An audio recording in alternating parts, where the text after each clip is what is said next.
നമസ്കാരം, സിറ്റി ന്യൂസിലേക്ക് സ്വാഗതം. തളാപ്പ് ഗവൺമെന്റ് യു പി സ്കൂളിൽ 3 ദിനങ്ങളിലായി നടന്നു വന്ന മിക്സഡ് വൈബ്സ് 2024 സമാപിച്ചു. ആടിയും പാടിയും കളിച്ചും രസിച്ചും പഠിച്ചുമുള്ള ആഹ്ലാദത്തിമർപ്പിൽ കടന്നുപോയ 3 ദിനങ്ങളും അവധിയായിരുന്നുവെന്ന് കുട്ടികൾ മറന്നു.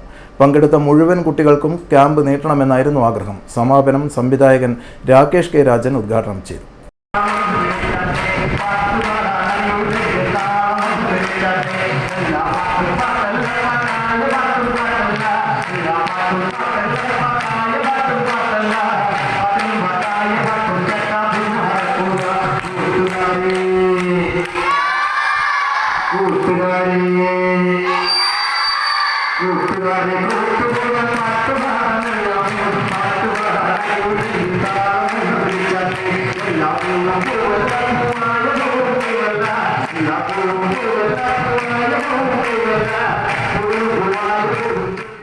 ലവ് ഇംഗ്ലീഷ് ലിവ് ഇംഗ്ലീഷ് നടനം അനായാസം, കളിയും ചിരിയും, ശാസ്ത്രം പരീക്ഷണങ്ങളിലൂടെ സ്വയം അറിയാം ഉയരങ്ങൾ താണ്ടാം, കരകൌശലം, കണക്കിനോടൊരു കിന്നാരം, LED ബൾബ് നിർമ്മാണം എന്നിവയ്ക്ക് അജ്മൽ പലേരി, അനിൽകുമാർ നടക്കാവ്, പ്രജീഷ് വേങ്ങ, MP സനിൽകുമാർ, AV രത്നകുമാർ, ജനു ആയിച്ചാൻകണ്ടി, R രവീന്ദ്രനാഥ്, പ്രവീൺ രുക്മ, BB സജിത് കുമാർ എന്നിവർ നേതൃത്വം നൽകി. PTA പ്രസിഡന്റ് P ഷാജിയുടെ അധ്യക്ഷതയിൽ TP രാജീവനാണ് ക്യാമ്പ് ഉദ്ഘാടനം ചെയ്തത്. സമാപനത്തിൽ കോർപ്പറേഷൻ ആരോഗ്യകാര്യ standing committee chairman MP Rajesh അധ്യക്ഷത വഹിച്ചു. AEO പ്രസന്നകുമാരി മുഖ്യാതിഥിയായി. ഹെഡ്മാസ്റ്റർ TC സുനിൽകുമാർ സ്വാഗതവും PP ശ്രീലേഷ് നന്ദിയും പറഞ്ഞു.